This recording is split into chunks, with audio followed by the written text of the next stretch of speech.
Salam sejahtera untuk kita semua. Bagi yang Muslim, Assalamualaikum.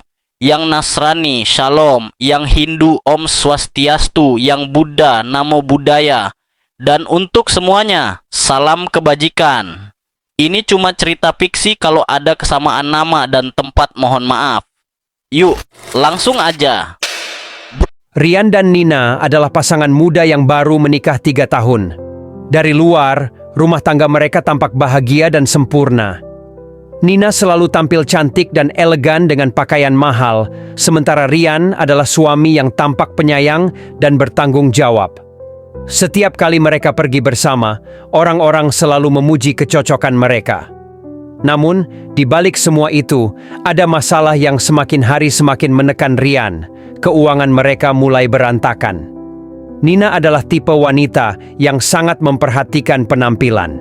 Baginya, tampil modis dan terlihat berkelas adalah hal utama. Sejak awal menikah, Nina sudah terbiasa membeli barang-barang branded, makan di restoran mahal, dan mengikuti tren fashion terbaru. Awalnya, Rian tidak terlalu mempermasalahkan karena dia ingin membuat istrinya bahagia. Namun, lama-kelamaan, kebiasaan Nina menjadi tidak terkendali. Setiap hari, ada saja paket belanjaan yang datang ke rumah. Dari baju, tas, sepatu, hingga kosmetik impor. Nina juga sering pergi hangout dengan teman-temannya di kafe mewah, memesan makanan mahal hanya demi bisa berfoto dan mengunggahnya ke media sosial. Dia ingin orang-orang menganggapnya sebagai wanita sukses dengan kehidupan yang sempurna. Di sisi lain, Rian adalah seorang pegawai kantor biasa dengan gaji yang cukup untuk hidup nyaman, tetapi tidak untuk gaya hidup mewah seperti yang diinginkan Nina. Setiap bulan, Rian harus memutar otak untuk membayar tagihan kartu kredit yang semakin menumpuk. Tabungan yang mereka rencanakan untuk masa depan perlahan mulai habis, hanya untuk menutupi pengeluaran Nina yang tak terkendali. Awalnya Rian mencoba menegur dengan halus. Ia berharap Nina bisa mengerti bahwa mereka harus mulai mengatur keuangan dengan lebih bijak. Namun, setiap kali Rian mengeluhkan pengeluaran, Nina selalu berdalih bahwa dia hanya ingin tampil baik di depan orang lain. "Aku kan cuma ingin kamu bangga punya istri yang cantik dan elegan," kata Nina setiap kali Rian menyinggung soal belanjaannya. Rian hanya bisa menghela napas. Dia merasa kelelahan. Setiap pagi dia harus berangkat kerja dengan pikiran penuh tekanan, sementara Nina sibuk memilih pakaian dan riasan untuk nongkrong bersama teman-temannya. Suatu hari, saat Rian sedang di kantor, dia menerima notifikasi dari bank. Tagihan kartu kredit mereka sudah jatuh tempo dengan jumlah yang hampir tak masuk akal. Matanya membesar saat melihat angka yang tertera di layar ponselnya. Saldo tabungannya juga semakin menipis, hampir habis, karena terus digunakan untuk menutupi cicilan dan belanjaan Nina. Pikiran Rian mulai kalut. Dia merasa seperti bekerja hanya untuk membayar hutang. Selama ini dia berusaha bersabar, tapi semakin hari Nina semakin boros dan tak peduli dengan kondisi keuangan mereka. Malam harinya, saat Rian pulang ke rumah dengan kepala penuh beban, dia mendapati Nina sedang asik membongkar paket belanjaan baru. Sepatu branded, beberapa baju mahal, dan tas terbaru yang harganya tidak sedikit. Saat itu, Rian merasa ada sesuatu yang patah dalam dirinya. Ini bukan sekadar kebiasaan boros, tapi sudah menjadi gaya hidup yang sulit dihentikan. Dia mulai bertanya-tanya, apakah pernikahan ini bisa bertahan jika Nina terus seperti ini? Di satu sisi, dia mencintai istrinya. Tapi di sisi lain, dia tahu bahwa jika situasi ini terus berlanjut, rumah tangga mereka bisa runtuh bukan karena kurangnya cinta, melainkan karena keuangan yang tak terkendali. Rian masuk ke kamar tanpa berkata apa-apa. Dia terlalu lelah untuk bertengkar. Sementara itu, Nina tetap tak menyadari bahwa kebiasaannya mulai menghancurkan kehidupan rumah tangga mereka sedikit demi sedikit. Namun ini baru awal dari badai besar yang akan segera datang. Hari-hari berlalu, tapi bukannya makin sadar, Nina malah makin menjadi-jadi. Sekarang bukan cuma belanja barang branded, tapi dia mulai main ke aplikasi pinjaman online. Awalnya cuman iseng, katanya sih buat jaga-jaga. Tapi yang namanya orang boros, duit segede apapun bakal tetap kurang. Sementara itu, Rian makin stres. Tiap bulan gajinya langsung lenyap buat nutupin cicilan dan bayar tagihan kartu kredit. Duit buat nabung udah nggak ada sejak lama. Malah sekarang, dia mulai gali lubang tutup lubang buat bayar hutang Nina. Sampai suatu hari, ada tamu tak diundang yang bikin Rian bener-bener kepanasan. Siang itu, Nina lagi leha-leha di rumah, scroll TikTok sambil maskeran. Tiba-tiba ada yang ngetok pintu. Pas dibuka, ada 2 orang cowok pakai jaket hitam berdiri di depan rumah. "Bu, bisa ketemu sama suaminya?" Salah satu dari mereka ngomong dengan nada datar, tapi matanya tajam. "Suami saya lagi kerja, ada apa ya?" Nina masih santai.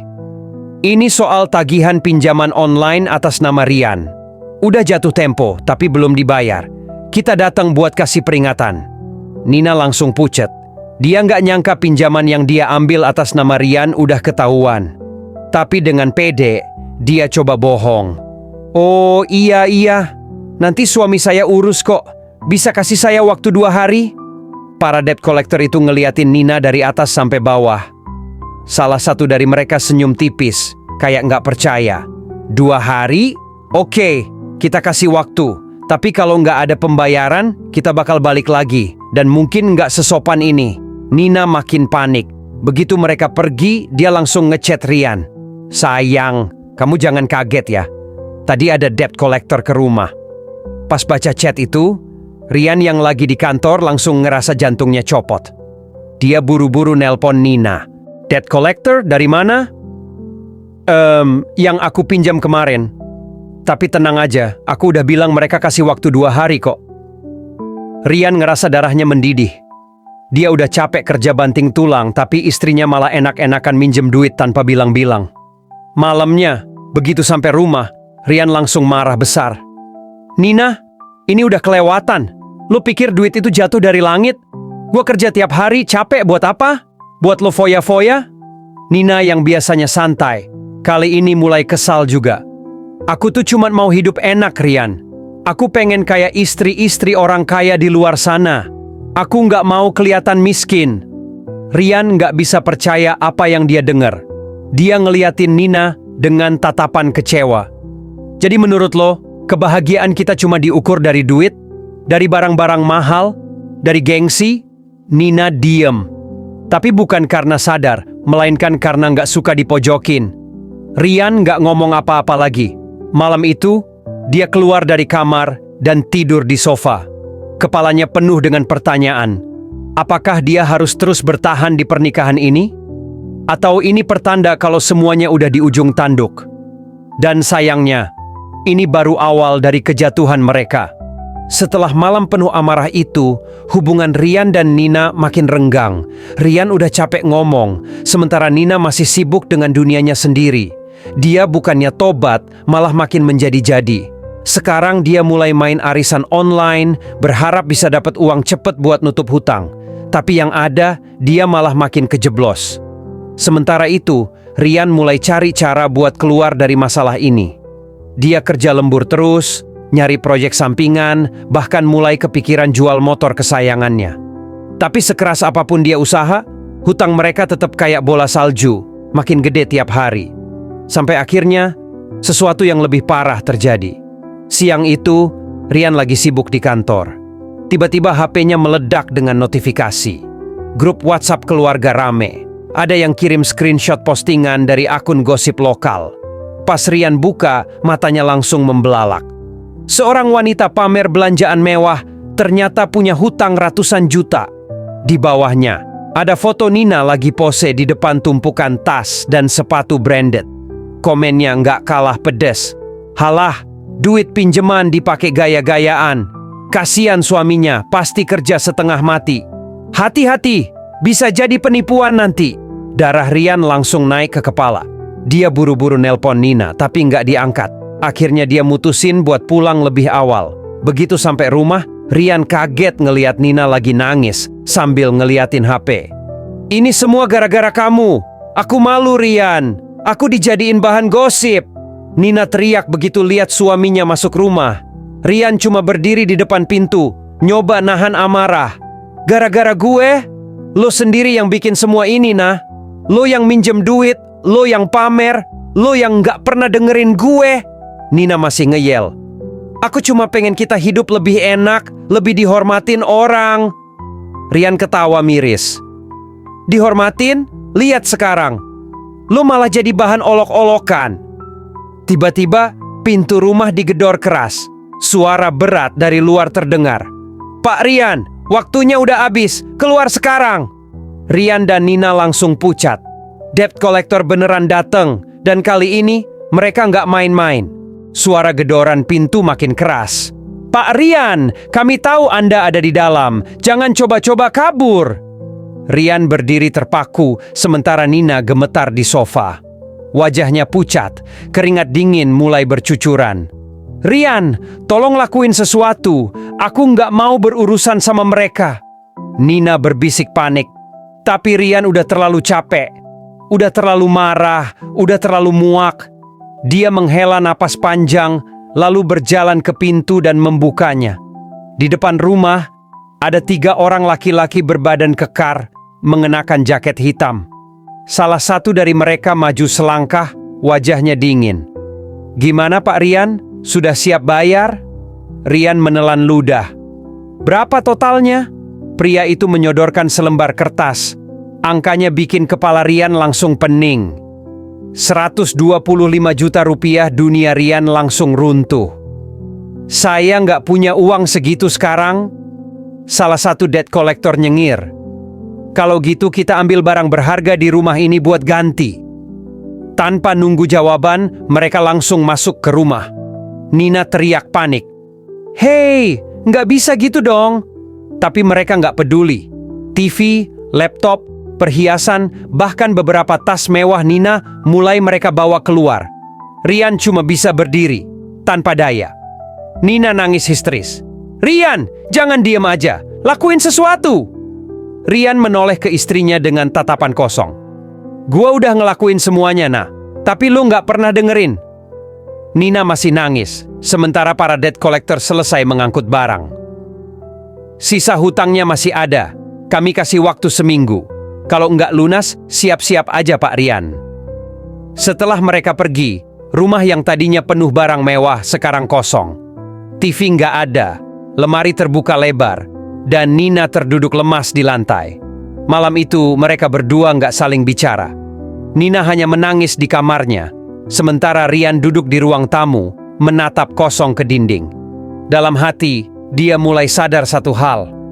Mungkin pernikahan ini sudah nggak bisa diselamatkan. Malam itu Rian nggak bisa tidur. Dia duduk di ruang tamu yang sekarang terasa kosong, kepalanya penuh dengan pikiran.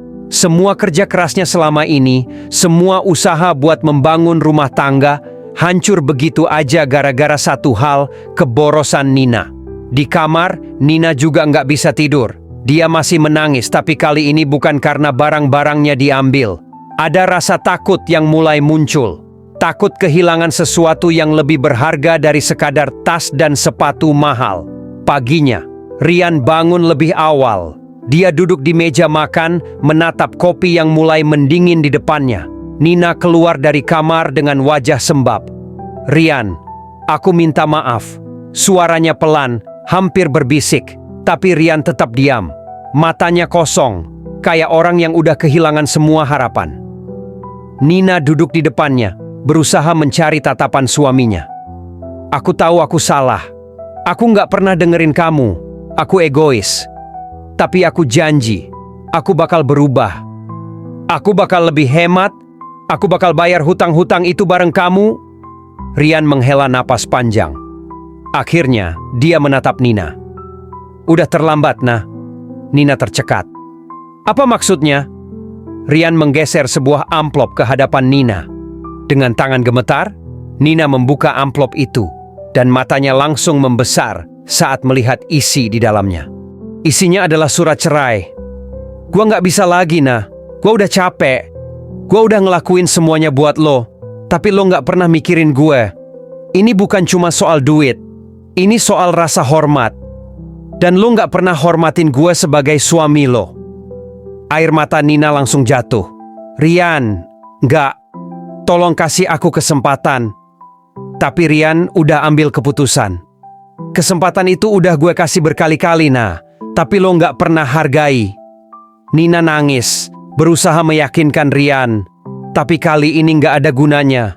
Rian udah terlalu lelah.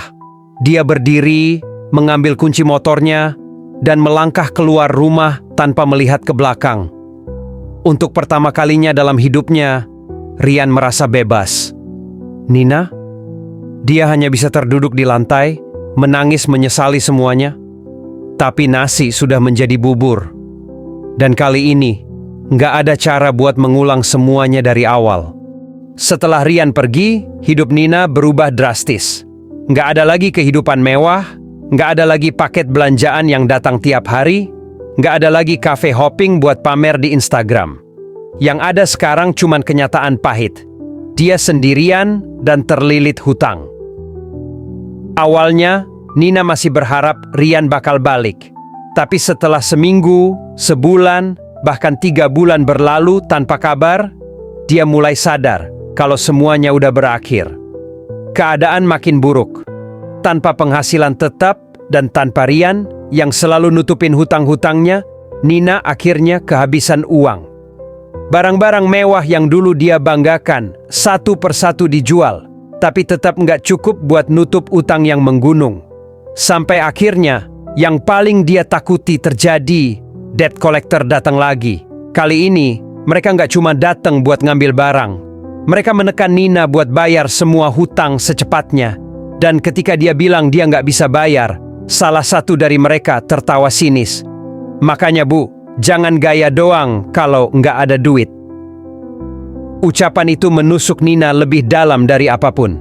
Dulu, dia merasa jadi wanita paling beruntung dengan kehidupan mewahnya. Tapi sekarang, dia sadar kalau semua itu cuma ilusi. Dia kehilangan semuanya. Termasuk satu-satunya orang yang benar-benar peduli sama dia, Rian. Sementara itu, di tempat lain, hidup Rian justru berangsur membaik. Setelah bercerai, dia mulai fokus lagi pada pekerjaannya, melunasi hutangnya sendiri, dan akhirnya bisa menata ulang hidupnya. Sampai suatu hari, tanpa sengaja, dia bertemu lagi dengan Nina di sebuah pasar tradisional. Nina yang dulu selalu tampil glamor, sekarang terlihat lusuh dengan pakaian sederhana. Dia sedang berdiri di depan kios makanan murah, menghitung uang receh di tangannya. Rian hanya menatapnya dari jauh. Ada rasa kasihan, tapi juga ada kepuasan kecil di hatinya. Karena akhirnya, Nina belajar dengan cara yang paling keras, bahwa gengsi nggak bisa bikin orang bahagia. Setahun berlalu sejak perpisahan mereka. Rian sekarang hidup lebih tenang. Setelah lepas dari hutang dan beban rumah tangga yang toksik, dia mulai bangkit. Karirnya naik, bisnis sampingannya berkembang, dan yang paling penting, dia udah belajar untuk lebih menghargai dirinya sendiri. Tapi ada satu hal yang bikin dia nggak bisa lupa. Pertemuan terakhirnya dengan Nina di pasar. Saat itu, dia memilih untuk diam dan nggak mendekatinya. Tapi sejak hari itu, dia mulai kepikiran. Apa yang terjadi sama Nina sekarang? Apakah dia udah berubah atau justru makin terpuruk? Suatu hari, Rian mendapat pesan tak terduga. Rian, bisa ketemu? Aku cuma mau minta maaf. Itu dari Nina. Rian ragu, tapi akhirnya dia setuju. Mereka janjian di sebuah kafe sederhana, jauh berbeda dari tempat-tempat fancy yang dulu sering dikunjungi Nina. Saat Nina datang, Rian hampir nggak mengenalinya. Dia bukan lagi wanita yang penuh gengsi dan kemewahan. Pakaian sederhana, tanpa makeup berlebihan, dan yang paling penting, tatapannya lebih tenang. Aku nggak bakal banyak ngomong, kata Nina pelan. Aku cuma mau bilang terima kasih. Karena kamu, aku belajar cara jadi manusia yang lebih baik. Rian diam, menunggu Nina melanjutkan. Aku udah kerja sekarang. Bukan kerja yang mewah sih, cuma jadi admin di toko online kecil. Tapi aku bersyukur. Aku sadar kalau dulu aku salah. Aku terlalu mikirin gengsi sampai lupa kalau kebahagiaan itu bukan dari barang-barang mahal. Ada keheningan di antara mereka. Rian menghela napas, lalu tersenyum tipis. Gue seneng denger itu, Nah. Nina tersenyum, tapi ada kesedihan di matanya. Aku nggak minta kita balikan atau apapun. Aku cuma pengen kamu tahu, aku akhirnya sadar. Rian mengangguk. Dia nggak pernah berharap Nina akan kembali ke hidupnya, tapi setidaknya dia lega mengetahui kalau mantan istrinya akhirnya belajar dari kesalahan. Saat Nina pergi meninggalkan kafe, Rian merasa beban terakhir yang ada di hatinya ikut menghilang. Terkadang, orang memang harus jatuh sejatuh-jatuhnya dulu sebelum akhirnya bisa berubah. Dan untuk pertama kalinya mereka berdua akhirnya bisa benar-benar melanjutkan hidup.